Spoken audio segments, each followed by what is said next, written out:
Today we learned that there's a movement amongst teachers, not so much the principals. In fact, the teachers are being told by organisers expressly, do not ask permission from principals. Now, this will consist, if you want to participate, they say, teachers and school staff are being encouraged to wear keffiyehs in the classroom and invite Palestinian advocates to their school in a bid to show solidarity against the war in Gaza. It's a week of action dubbed Solidarity in Palestine, and you can only guess how much further this is going to cause division in the classroom. Kids are watching this, and whether they've been involved in march outs or in any rallies or not, this would of course be very thought-provoking for them to see people that they look up to, people that they are taught by, donning this kind of garb and talking this kind of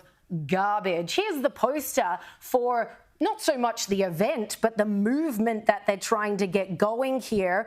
The clenched fist, what does that remind you of? In the colours of the Palestinian flag. And it expressly says down the bottom here, host an activity, invite a Palestinian advocate to speak to your school, or play this video for discussion. And most of these bullet points, it bears mentioning, are talking about make sure you post on social media what you are doing. Because who's mainly on social media? It's all the kids, the TikTokers, the Instagrammers. They once again know how to harness the youth, and nothing's more powerful than peer pressure at that age, and to make them all feel like everyone's on board. This is the movement, this is what's right, harness their sense of moral superiority and self-righteousness, and then unleash it all on us. Well, I gather there are no Jewish kids in any schools in Victoria. Clearly, because if the teachers' union, it's the Victorian branch of the teachers' union that is promoting this, that they're going to get Palestinian activists into the classroom to talk to the kids. Obviously, there's no Jews sitting in the class, surely. Well, of course there are. And how would those Jewish kids feel? This is a gross breach of trust on behalf of teachers. When you send your kids to school, you are trusting that they're going to be taught educational things, not indoctrinated on things like, the Palestinian conflict. The union, they said that we're speaking out for our fellow teachers and students in Gaza, as if there's some solidarity between teachers in Victoria and teachers in Gaza. Well, what about solidarity with, say, teachers in the Ukraine?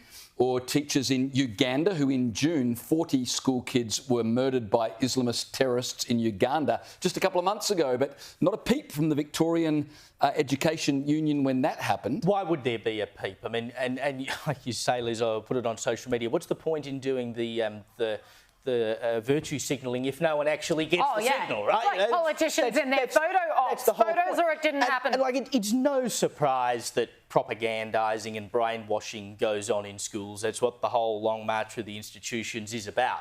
But, they're not even hiding it in this case. They're just openly saying, invite the propagandists into the classroom to propagandise to the kids and be proud of it. Now, the Victorian government has finally woken up here, because we saw last week the response that they had to the school march for Palestine. I mean, they said, we prefer you to be at school, but ultimately this is an issue for the principals, not much we can do here.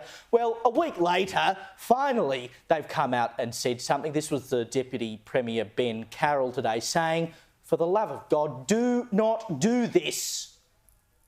We're calling on all teachers that hold a privileged position to teach the curriculum in the classroom, not to be inviting strangers or political activists into the class. I reiterate, this action is divisive and inflammatory, and I condemn it. Now, he's right. It's about the strongest language we've seen out of the Victorian government, but by God, it took him a while. Well, he's from the Labor right, and it shows. Exactly. He knows what he's talking about. We need a few more Ben Carrolls over there. But it's taken them so long to stand up and have a backbone. We should have seen that speech last week when they were planning the Did you think that was walkout. I mean, the words were right, but did you feel like there was heart behind it? I mean, we urge teachers not to do this. What about if teachers do this, they will be removed from schools because we will not tolerate this in our education system. Jacinta Allen did the same last week. They knew the school walkout was happening and she was kind of like, please, if you could not, we'd prefer that you didn't.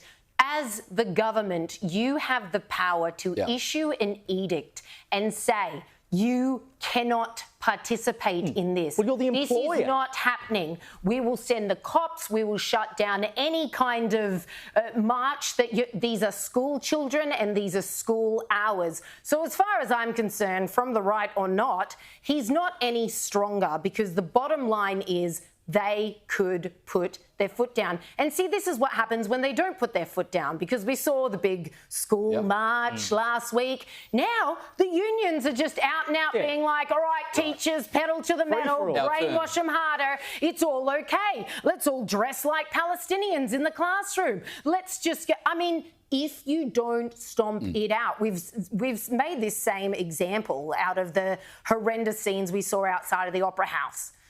You didn't stamp it out. You didn't go in strong at the very first sign of rabid Jew hating in Australia. Should have sent in the riot squad. You missed your opportunity. And what have we seen ever since? All of this nonsense, rallies every single weekend, inciting all kinds of well, I don't want to say violence, let's hope that stays at a minimum, but in inciting this kind of Jew hatred and this sense among others that this is a massive movement and it's all happening. Now, we know the polls don't reflect that at all. The majority of Australians, according to the polls, stand with Israel, as you should, patriots.